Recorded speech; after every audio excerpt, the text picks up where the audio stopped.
বিজেপির হম্বিতম্বি সার ডায়মন্ড হারবারে অভিষেক ব্যানার্জির বিরুদ্ধে নড়বড়ে প্রার্থীর দাঁড় করিয়ে মুখ রক্ষা। অভিজিৎ দাস বিজেপির মুখ। শুভেন্দু অধিকারী ভাইপো করে আসর মাতিয়ে দিয়েছিলেন। কম যাচ্ছিলেন না আইএসএফ নেতা নওশাদ সিদ্দিকীও।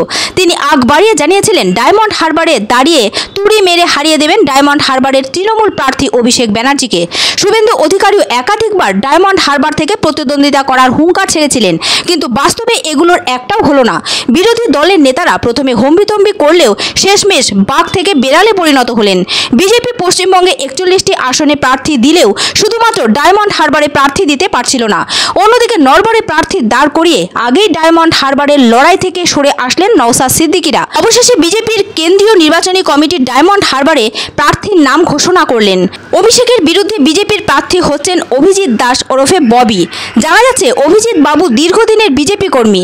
এর আগে দুবার ডায়মন্ড হারবার কেন্দ্র থেকে ভারতীয় জনতা পার্টির প্রার্থী হিসেবে অভিজিৎ বাবু প্রতিদ্বন্দ্বিতা করেছেন। একসময় তিনি দক্ষিণ 24 পরগনা জেলার সভাপতি ছিলেন। অভিজিৎ বাবু 2009 সালে প্রথম বিজেপির টিকিটে ডায়মন্ড হারবারে প্রতিদ্বন্দ্বিতা করেন। সেবার তিনি বিজেপির হয়ে প্রতিদ্বন্দ্বিতা করে মুখ রক্ষা করতে পারেননি। মাত্র 2.88% ভোট পান। সেবার তার জামানত বাজেয়াপ্ত হয়। 2014 সালে ভারতীয় জনতা পার্টি অভিজিৎ বাবুর ওপরেই ভরসা রাখেন।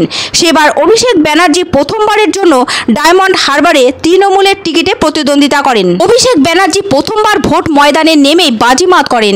তিনি বাম প্রার্থীকে 71,298 ভোটে হারিয়ে দেন। তৃণমূলের এই জয়ের পেছনে অনেকেই মনে করেন বিজেপির বড় অবদান ছিল। সেবার বিজেপির টিকিটে দাঁড়ানো অভিজিৎ দাস ওরফে ববি 16% ভোট পেয়েছিলেন। অন্যদিকে বামফ্রন্টের ভোট শেয়ার অনেকটাই কমে যায়। তবে 2009 সালেই তৃণমূল কংগ্রেস বামফ্রন্টের হাত থেকে আসনটি ছিনিয়ে নিয়েছিল।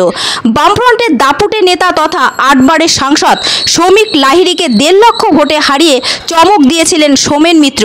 সোমেন মিত্র উত্তর কলকাতা আসন সুদীপ ব্যানার্জিকে ছেড়ে দিয়ে ঘোষণা করেছিলেন, আমি এমন জায়গা থেকে জিতে আসব যেখানে কেউ ভাবতে পারে না যে তৃণমূল জিততে পারবে। কথা রেখেছিলেন সোমেন মিত্র। 2009 সালে সোমেন মিত্র 53.56% ভোট পেয়ে বিজয়ী হন ডায়মন্ড হারবার থেকে। পরের নির্বাচনে 2014 সালে নির্বাচনে অভিষেক ব্যানার্জি ডায়মন্ড হারবার আসনটি ধরে রাখতে সক্ষম হলেও তিনি মাত্র 40% ভোট পেয়েছিলেন। 13.25% ভোট খুইয়ে বামফ্রন্ট প্রার্থীকে প্রতিদ্বন্দ্বিতা করার সুযোগ দেন। 2019 সালে অবশ্য অভিষেক ব্যানার্জি ব্যাপক মার্জিনে জয়লাভ করে। অভিষেক ব্যানার্জির প্রাপ্ত ভোট ছিল 7,91,127টি। অন্যদিকে সিপিএম প্রার্থী কোনো রকমে জামানত রক্ষা করে। দ্বিতীয় বৃহত্তম দল হিসেবে ডায়মন্ড হারবারে উঠে আসে বিজেপি।